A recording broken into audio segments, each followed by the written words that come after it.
എറണാകുളം അങ്കമാലി അതിരൂപതയിൽ ഏകീകൃത കുർബാന നടപ്പാക്കണമെന്ന സർക്കുലറിനെതിരെ വിമത വിഭാഗത്തിന്റെ പ്രതിഷേധം വരുന്നു.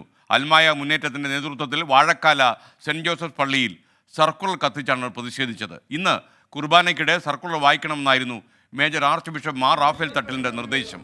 കൂടുതൽ വിവരങ്ങളുമായി ശ്രീകാന്ത് നമുക്കൊപ്പം ചേരുന്നു. ഗുഡ് മോർണിംഗ് ശ്രീകാന്ത്, പറയൂ.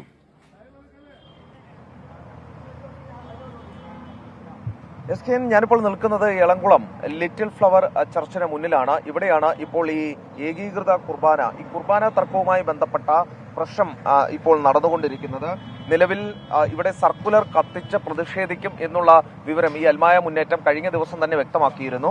ഇപ്പോൾ ഇവിടെ ഒരു വേസ്റ്റ് ബാസ്ക്കറ്റ് വെച്ചിട്ടുണ്ട്. ഈ വേസ്റ്റ് ബാസ്ക്കറ്റിലേക്ക് സർക്കുലർ കൊണ്ട് തള്ളി പ്രതിഷേധിക്കാനുള്ള അവസരമൊരുക്കിയിട്ടുണ്ട്. അല്പസമയം മുമ്പ് ഇവിടെ ചെറിയ വാക്കുതർക്കം നടന്നിരുന്നു.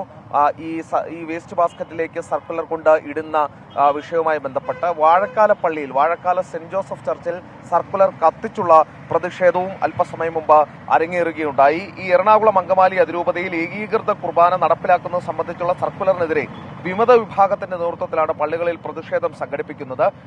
ഇന്ന് കുർബാനയ്ക്കിടയിൽ സർക്കുലർ വായിക്കണം എന്ന നിർദ്ദേശമുണ്ടായിരുന്നു. എന്നാൽ അൽമായ മുന്നേറ്റത്തിന്റെ നേതൃത്വത്തിൽ ഈ സർക്കുലർ കത്തിച്ചും അതോടൊപ്പം ചവറ്റുകൂനയിൽ എറിഞ്ഞും പ്രതിഷേധിക്കാനാണ് തീരുമാനിച്ചത്.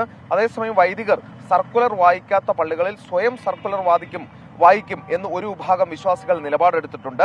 ഏകീകൃത കുർബാന ജൂലൈ 3 നടപ്പാക്കാത്ത വൈദികർ കത്തോലിക്ക സഭയ്ക്ക് പുറത്താകും എന്നുള്ളതാണ് ഈ സർക്കുലറിൽ ചൂണ്ടിക്കാണിക്കുകയും ചെയ്യുന്നത്. അതായത് ഈ കുർബാന വിവാദം അതെന്തായാലും തൽക്കാലം അത് അവസാനിക്കാൻ പോകുന്നില്ല എന്നുള്ളതാണ് മനസ്സിലാക്കുന്നത്.